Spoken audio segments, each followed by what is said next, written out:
Abuse does not have to just be physical to be considered abuse. Every time I make a video talking about abuse, whether I'm talking about emotional abuse, financial abuse, mental abuse, if it does not fall on the spectrum of something happening physically, whether that is physical abuse or sexual abuse, it gets disregarded completely. And here's the thing, I am someone who's experienced every kind of abuse. All right, I am not sitting here saying that there is not very, very real harm that comes from sexual abuse and physical abuse. I know that it exists. I've lived it. And I'm not saying this in any way to invalidate the people who have had those lived experiences. But what gets tricky is when we decide this is what classifies as abuse, but the emotional, the mental, the verbal, the psychological, the financial, all of those things get pushed to the side as just harm. We miss out on an entire spectrum of abuse that keeps people stuck. Yesterday, I shared a video about why I think cheating could be considered abuse. And I shared an experience that was very tied to financial abuse, tied to mental abuse, tied to emotional abuse. Like, I was sharing a lived experience that was not just cheating on its own. And I had a couple survivors and a couple therapists come at me hard because they were very offended at the idea that I could conflate abuse with cheating. It got to the point where some of the comments had me second guessing my own lived experience. So what did I do? I went back into the research, which I've been doing a ton of.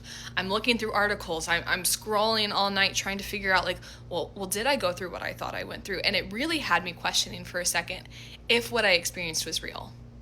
I am super thankful I am no longer in the environment that I was in where I was being abused and manipulated. That being said, that is why I talk about abuse and the spectrum that it exists on. Because when we're only looking at certain kinds of abuse as what is actually harmful and actually abusive and violent, we miss out on everything else, and that isolates everybody else on the spectrum who has experienced harm. It makes people question their realities. It makes people question their truths, their stories. And the thing that makes me the most sad is it's not the random men online that are saying stupid shit that makes me get in my head. It's other survivors. It's therapists. And on one hand, I'll have a survivor and a therapist affirming me, and on another, I'll have a survivor and a therapist telling me that that's not what happened. It's almost like the definitions fail us. It's almost like because we cannot recognize the spectrum that everything exists on, the definitions fail to encapsulate all of our experiences.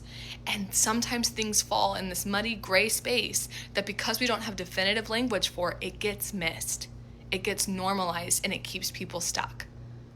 I am someone who's been doing research on this since I was in college. I've been doing research on this for 8 years. And yesterday, I still was questioning if what I went through was true. Because guess what? All of this is crazy making. No one goes through abuse and says, you know what? I've actually got a really sound mind now. All of us question our stories. All of us question if our truth was real because we were made to question those things. We don't live under a system that protects survivors or gives language that is easily accessible to survivors. We don't have enough resources. And so I think because we see the pie is limited, we decide who gets to have pieces and who doesn't. But at the end of the day, helping each other understand what is abusive and what is harmful only helps more people get free. I don't share to change anyone's mind. I don't share to be clinical. I'm not a professional by any means. I share my story because I know I needed it. And I share my story because I'm still working through it. And I needed to see someone working through it while I was going through it. I need to see that now. So I say all of this. If you are someone who is going through the unraveling of a relationship, the unraveling of abusive dynamic, and you're just trying to make sense of it, and you don't know where you fall, and some things feel really, really wrong, but the definitions fail you, and people are telling you it's this, and it's that, and it's this, and it's that, I just want to affirm, you don't have to fall on the extremes of a spectrum to end up on a spectrum. Abuse comes in a million different ways. Harm looks so different depending on the relationship and the dynamic, and you know what you feel. I just want to affirm that it is okay to feel confusion, but that does not mean that your story is not valid and that what you went through isn't real.